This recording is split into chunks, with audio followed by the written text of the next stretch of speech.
విజయనగరం జిల్లా బొబ్బిలి నియోజకవర్గంలో దశాబ్దాలుగా అసంపూర్తిగా నిలిచిపోయిన ఉత్తరాంధ్ర సాగునీటి ప్రాజెక్టులను పూర్తి చేయాలనే లక్ష్యంతో ఉత్తరాంధ్ర సాగునీటి ప్రాజెక్టుల పరిరక్షణ కమిటీ ఏర్పాటు చేయబడింది. ఇక గౌరవ అధ్యక్షులుగా పల్లి రాజగోపాల నాయుడు, అధ్యక్షులుగా పంచిరెడ్డి కృష్ణారావు, ప్రధాన కార్యదర్శిగా చుక్కా చంద్రరావు బాధ్యతలు చేపట్టారు.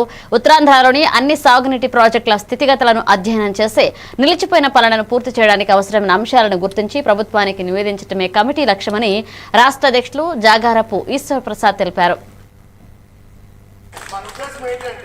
ప్రాజెక్టులన్నింటి మీద అందరం కలిసి పనిచేయాలండి. ఇప్పుడు జంజావతి మీద కూడా ఆట నెలలు అడుగుతారు. రేపు 28ని ఒక రిప్రజెంటేషన్ ఇస్తే ఆయన సీఎం దృష్టి తీసుకెళ్తామంటున్నారు. అలాగే వాళ్ళ శ్రీకాకుళంలో ఏదైనా సమస్య ఉందంటే మనం కూడా వాళ్ళకి సహకరిస్తామంట. ఆ విధంగా ఉత్తరాంధ్రలో ఉన్న అన్ని సాగునీటి ప్రాజెక్టులు పూర్తి చేసుకోవాలనే ఉద్దేశంతో ఉత్తరాంధ్ర సాగునీటి పరిరక్షణ ప్రాజెక్టులు సాగునీటి ప్రాజెక్టు పరిరక్షణ కమిటీలో ఏర్పాటు చేయడం జరుగుతుంది. దానికి పంచిరెడ్డి కృష్ణారావు గారిని అధ్యక్షుడిగా ఈరోజు ప్రకటిస్తున్నాం. అదే తర్వాత ఏంటంటే మన జంజావతి మీటింగ్కి వచ్చిన వాళ్ళందరూ కూడా ఉంది. అదే కనుక with in the state project అయితే ఈ రోజు మనకు పూర్వోదయ నిధులతోనే ఇమీడియట్ గా మన దాన్ని వర్క్ చేయించే అంత పరిస్థితులు ఉన్నాయి. కానీ ఇది ఒడిశా ప్రభుత్వం కూడా దీన్ని సానుకూలత వ్యక్తం చేయాల్సిన అవసరం ఉంది. కాబట్టి సీఎం గారు దీనికి స్పందిస్తేనే అవుతుంది.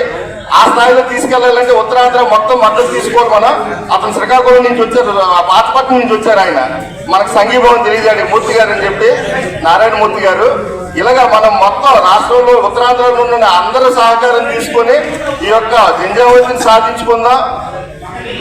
జంజావతి సాధనకి రైతుల తరపు నుంచి మీరు ఎటువంటి సలహాలు ఇస్తే వాటిని కూడా మేము పరిగణలోకి తీసుకోవద్దని భవిష్యత్ కార్యాచరణ ఈ రోజు ప్రకటించడం జరుగుతుందని చెప్పి సందర్భంగా తెలియజేసుకుంటున్నాం. చక్రి భాస్కర్ రావు గారు దీని మీద తెలియజేస్తారని చెప్తున్నాం.